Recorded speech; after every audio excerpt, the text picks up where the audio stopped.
A single father sat on a blind date he never wanted. Across the room, a woman smiled at him, and his entire world shattered.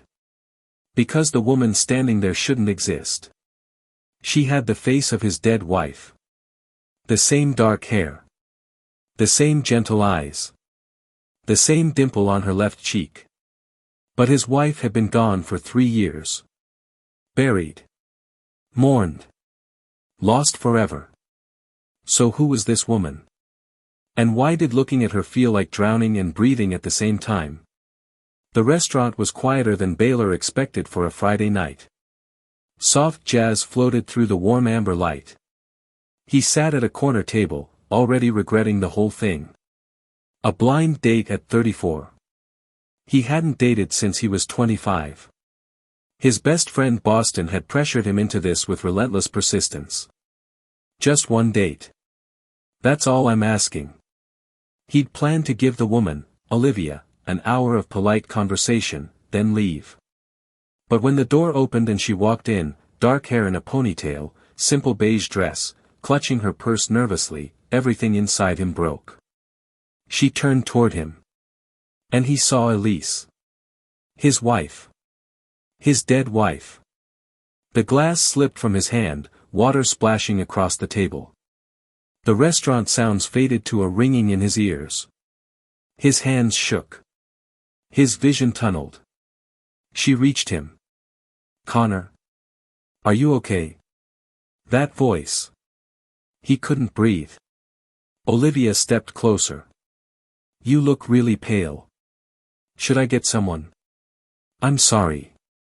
He stood abruptly. I can't. I have to go. He threw money on the table and escaped the restaurant, walking into the cold November air until he reached his truck. Only then did he fall apart. When Boston called, Baylor finally answered. She looked exactly like Elise, he said. Exactly. Boston was silent. Then, slowly, he said, didn't you tell me Elise was adopted? Sarah mentioned something about Olivia when we set this up. She said Olivia moved to Columbus looking for family. Searching for someone. Baylor's breath stopped. A sister, Boston continued. Sarah said she's searching for a twin sister she was separated from as a kid. Elise had been found wandering a state fair at age 3. No parents. No memory. No answers. And Olivia was searching for a missing twin. I think you just met your wife's sister, Boston said quietly. The next day they met at the park. Olivia approached slowly, her features both painfully familiar and subtly different. She asked him to tell her about Elise, and he did, about their love, their daughter, the life they built, and the illness that took her. Then Olivia showed him a worn photograph of 2 identical little girls in matching yellow dresses, her and her sister, Elise, on the day one of them disappeared. We never stopped looking for her, Olivia whispered. My parents died still searching. She died thinking she'd been abandoned, Baylor said. She had no idea she had a family who loved her. Olivia cried. Tell me everything about my sister. They talked for hours. She learned the life Elise lived. He learned the childhood she never had. And when he asked if she wanted to meet Clara, she nodded through tears. I'd like that. Clara saw Olivia for the first time and froze. Mommy. No, sweetheart, Baylor said gently. This is Olivia. Your mom's twin sister. Clara approached, studying her closely. You look just like her. Do you braid hair? Yes, Olivia whispered. Clara climbed onto the couch. Will you braid mine? And something healing began. In the months that followed, Olivia became part of their lives, carefully, respectfully. She learned about Elise through Baylor and through Clara. She came to soccer games. Joined Wednesday dinners. Helped with homework. Never replacing Elise, just loving them. And Baylor found himself drawn to her in ways he hadn't expected. Not because she looked like Elise, but because she was Olivia, warm, patient, funny, kind. He tried to deny it. So did she. But love has a way of creeping in quietly. Still, Olivia struggled. What kind of person falls for her dead sister's husband?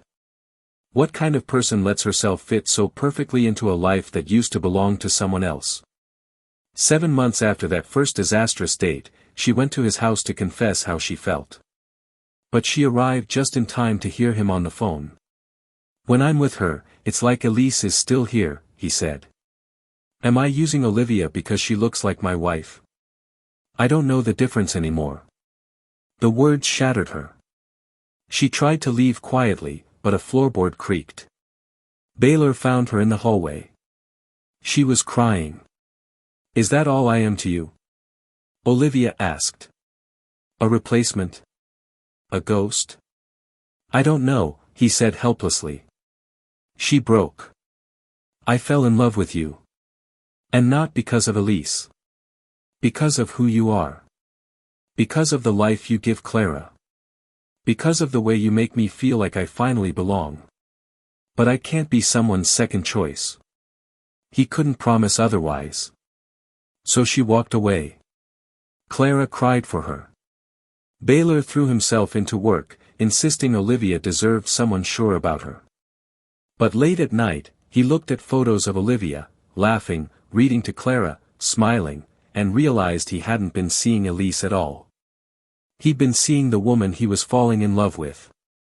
The turning point came when Clara asked, "Daddy, did you make her leave?" He admitted he was scared. Scared of forgetting Elise. Scared of not being fair to Olivia. Clara took his face in her small hands. Mommy said love doesn't run out. It grows. You can love two people. You're just being dumb. And in that simple, honest way children have, she cracked him open. He searched for Olivia everywhere. She avoided him, hurt, afraid. Finally, at a crowded Saturday farmer's market, he found her holding a bouquet of sunflowers. She saw him and went still. I needed to see you, he said. There's everything left to say. I don't think so, she whispered. You were never a replacement. I see you. The woman who braids my daughter's hair. Who cries during kids' movies. Who honored Elise every step of the way. I was blind, but I see you now. Her tears fell. How do I know this is real? That it's not guilt or loneliness. Because I'll always love Elise, he said, but loving her doesn't stop me from loving you. Love grows. Clara reminded me of that. He stepped closer. I miss you. Every second. Olivia searched his face. Something in her eyes softened. Clara must miss having her hair braided, she whispered. She does. And you? Do you miss me? More than anything. She stepped into his arms, and he held her like something precious he'd nearly lost forever. They tried again, slowly, carefully, honestly. They visited Elisa's grave together. Olivia left sunflowers. Thank you, she whispered. For loving them so well. A year later, Baylor proposed in the kitchen while Olivia flipped pancakes and Clara did homework at the table. She laughed and cried and said yes. They married in the same small church where he once married Elise. Clara stood proudly as their maid of honor. Olivia wore Elisa's wedding ring on a chain around her neck, honoring her sister without ever trying to replace her. Years passed. On a warm afternoon, Baylor watched Clara teach her little brother how to kick a soccer ball while Olivia slipped her hand into his, her other hand on the gentle swell of her pregnant belly. How lucky I am, he said softly. How close I came to missing all of this because I was afraid to heal. Olivia leaned into him. Do you think Elise would approve? I think Elise would love you, he said. I think she'd thank you for loving her daughter. For loving me. For helping us live again. He kissed her forehead. I don't love you because you remind me of her. I love you because you're you. Clara laughed in the yard. Her little brother chased her clumsily. Olivia squeezed his hand. Grief and joy lived side by side in his heart now. And he finally understood what Elise meant when she made him promise to find happiness again. She didn't want him to forget. She wanted him to keep living. And he was, fully, messily, beautifully, keeping that promise. If this story touched your heart, don't forget to subscribe. We share stories like this every week, stories about second chances, unexpected love, and the kind of healing that doesn't erase the past, but lets you grow beyond it.